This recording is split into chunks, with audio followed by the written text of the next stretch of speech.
"Hey, that's my driveway." She didn't even slow down. The cigarette glowed once between her fingers, a tiny orange eye looking back at me, and then she flicked it. It skipped twice on the concrete and came to rest near my mailbox, still smoking. She kept walking, heels tapping like punctuation marks I hadn't asked for. "If you like the video, please subscribe." I stood there longer than I should have, watching the smoke curl, listening to the late afternoon birds settle into the trees, trying to decide if I'd just imagined the disrespect and the casual roll of her wrist. I've always lived quietly, not lonely, deliberately quiet. My house sits at the end of a narrow cul-de-sac that borders a strip of preserved woodland. Tall pines, scrub oak, a creek you can hear in the early mornings if the wind is right. I chose it because it felt insulated from the world's noise. No through traffic, no foot traffic except the occasional dog walker cutting through to the trailhead. My mornings follow the same pattern. Coffee on the back porch, steam lifting into cool air, the sound of wind and needles, a notebook on my lap where I write a few lines of whatever drifts through my head before the day starts asking for things. I work remotely. Data analysis, quiet work, solitary work. The kind of job where the biggest drama is whether a query returns in 5 seconds or 6. Peace isn't something I take for granted. I protect it. So when that cigarette butt showed up on my driveway, it felt invasive. Small, sure, but wrong. Like someone leaving a muddy footprint on your clean kitchen floor. I bent down, picked it up with a paper towel, and dropped it into the trash. Problem solved, I told myself. The next day, there were 2. The day after that, 4. Always in roughly the same area, near the mailbox, near the edge where my driveway meets the sidewalk, like breadcrumbs of carelessness. I started noticing her then. Late 40s, maybe early 50s. Athletic walk. Sunglasses even when the sun wasn't doing much. She lived 3 houses down, the one with the freshly resurfaced pool and the loud patio furniture that never seemed to get put away. I'd seen her plenty of times before, without really seeing her. She was just another neighbor-shaped object moving through my peripheral vision. Until the cigarettes. I caught her again one afternoon. I was watering the small herb garden near the driveway. She walked past, took a drag, glanced briefly in my direction, and flicked. It landed 6 feet from my shoes. "Hey," I said, keeping my voice calm, neutral. "Could you not throw those on my property?" She paused, looked me up and down slowly, like she was appraising a dented car. "They're biodegradable," she said. "They're not. They've got plastic filters. They don't break down." She shrugged, a faint smile, not friendly, amused. "It's outside. Relax." And she walked away. I stood there with the hose still running, water pooling at my feet. Something tightened in my chest. Not anger exactly, more like a boundary being pressed to see if it would hold. That night I found 3 more butts near the curb. The next morning, 5. I started picking them up daily, gloves on, a small bucket by the garage. I told myself it was temporary, that she'd get bored or forget or find another route. Instead, it accelerated. Sometimes she'd flick them harder. Sometimes she'd deliberately look over at my house while she did it. Once she laughed, not loudly, just a little breath of sound that carried farther than it should have. I tried again, polite, calm. "Please stop throwing trash on my driveway." Her face hardened. "You don't own the sidewalk." "I'm not talking about the sidewalk. I'm talking about my driveway." She stepped closer, invading my space just enough to make the air feel crowded. "You people always think you own everything." I didn't even know what she meant by that. I didn't ask. I watched her walk away, cigarette already lit for the next toss. That night I sat on my porch and watched the shadows creep across the concrete. The driveway looked clean. Too clean. Like a blank page waiting for vandalism. It wasn't a misunderstanding anymore. It was intentional. The cigarette butts multiplied like a slow infestation, 10 a day, 20, sometimes more on weekends. They collected in the seams of the concrete, in the gutter, in the little gravel strip near the fence. When it rained, the smell intensified, wet tobacco and ash, sour and stale. I installed a small security camera above the garage, not pointed aggressively, just enough to cover the driveway and sidewalk edge. I didn't tell anyone. I wasn't trying to escalate. I just wanted proof. I emailed the HOA, a polite message with timestamps and a couple of still images from the footage. Her mid-flick, the glowing arc of the cigarette leaving her hand. They replied with boilerplate language about neighbor disputes and encouraged direct resolution. Direct resolution had already failed, so I contacted the city's littering enforcement line, left a message, sent photos, waited. Nothing. Meanwhile, she noticed a camera. The next day, she stood directly in its line of sight and flicked a cigarette with theatrical flair, a little bow afterward like a performer acknowledging applause. A few days later, a notice appeared on my door from the HOA, unauthorized surveillance equipment visible from common areas. Violation warning. I called them immediately. That camera is on my property, I said. It's pointed at my driveway because someone keeps throwing trash on it. Well, the woman on the phone said carefully, your neighbor feels uncomfortable. I almost laughed.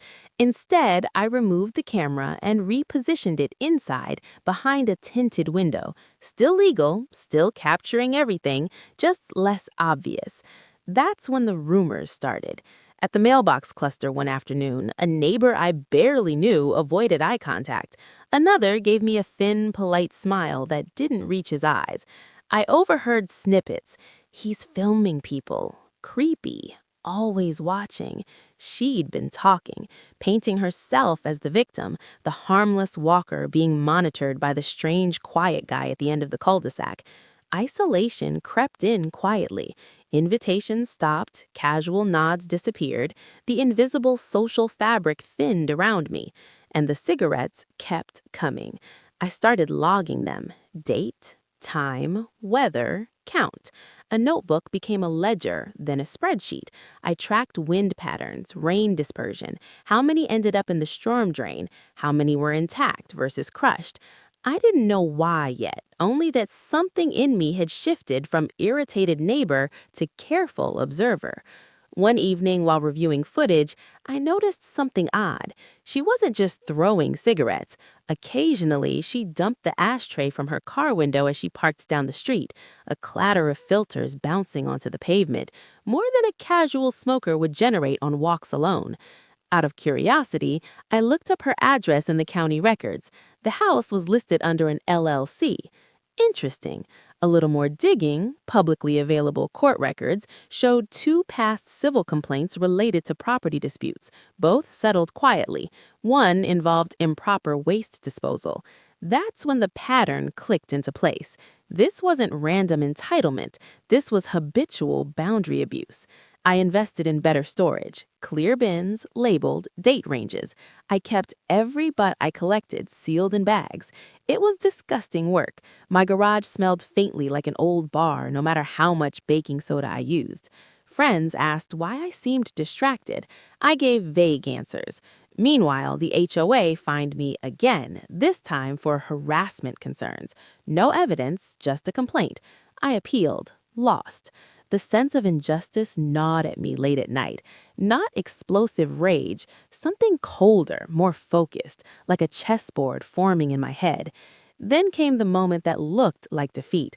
A letter arrived from the HOA's legal counsel warning of potential action if I continued documenting neighbors without consent and creating a hostile environment. I was being painted as the aggressor. For a full day, I considered letting it go. Selling the house, starting fresh somewhere else. Peace has value. Sometimes you pay to protect it. That evening, I sat on the porch and listened to the creek again. Frogs chirping, wind brushing branches, the kind of quiet you don't easily replace. No, I wasn't leaving. I shifted from defense to strategy. I filed a public records request with the city sanitation department regarding her address. 2 prior warnings for improper disposal tied to the LLC, 1 unresolved fine. I installed a higher resolution camera inside, redundant storage, cloud backup. I purchased a digital scale, started weighing the collected butts. I talked to a retired friend who used to work in environmental compliance. He explained how cigarette filters qualify as plastic waste, how dumping them intentionally could trigger municipal fines if documented properly. Slowly, a plan assembled itself, and then I waited. By month 8, I had just over 5,000 cigarette butts. 5,000 small, identical insults. Bagged, cataloged, photographed, weighed. The garage smelled awful. My patience smelled like iron. I stopped complaining, stopped contacting the HOA, stopped reacting at all. From the outside, it looked like I'd surrendered. She grew bolder. Sometimes she'd toss 2 at once. Sometimes she'd deliberately crush one into the concrete with her heel before flicking another. Once, she made direct eye contact and smiled. Overconfidence is a strange drug. The trap was simple. I waited for the annual neighborhood pool party, her event. She hosted it every summer. Dozens of neighbors, HOA board members, a casual social environment where she felt untouchable. The night before, I sealed all 5,000 cigarette butts into mesh laundry bags, the kind that allow water flow but keep contents contained. 5 large bags, heavy, reeking. Early the next morning, before anyone was awake, I entered her backyard through the unlocked side gate. It wasn't trespassing in the criminal sense, shared access easement clearly posted. I documented my entry on my own camera for transparency. I gently lowered the bags into her pool. They sank slowly, like ghostly jellyfish. By noon, the smell hit. People started gathering, confusion, wrinkled noses. Someone shouted about the water looking cloudy. Maintenance was called. The bags were pulled out.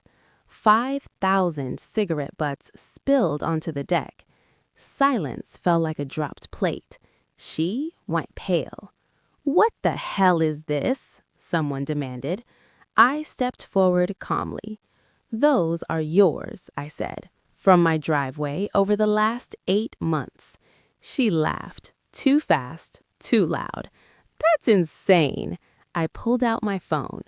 Dates, video clips, close-ups, timestamps, logs, weights, city records. The HOA president's face shifted as the evidence scrolled. Someone whispered, "Oh my God." She started yelling, accusing, deflecting, but every sentence tangled itself deeper. "I only smoke occasionally." Video. "Those could be planted." Continuous footage. "You're stalking me." Public sidewalk, documented times, legal placement. The maintenance crew supervisor quietly stepped away to call the city environmental office. Within an hour, 2 inspectors arrived. They reviewed the footage, the logs, the prior unresolved fine under her LLC. Fines stacked quickly. Illegal dumping, environmental contamination, harassment, property damage, HOA violations, potential civil liability for cleanup costs. Her voice cracked, her posture collapsed, the power drained out of her like air from a punctured tire. Neighbors avoided her eyes now. 3 months later, she sold the house. The HOA revised its policies. The fines were paid. My driveway stayed clean. The quiet returned slowly, like a cautious animal stepping back into a clearing. Birds resumed their patterns. The creek whispered the same old stories. My coffee tasted like mornings again instead of tension. I didn't feel triumphant. I felt settled. Justice isn't always loud. Sometimes it's just balance restored. Sometimes dignity means standing your ground long enough for the truth to speak for itself. If you've ever been pushed quietly, invisibly, underestimated, you know how heavy that pressure can feel. Have you ever had to stand your ground when someone thought you wouldn't?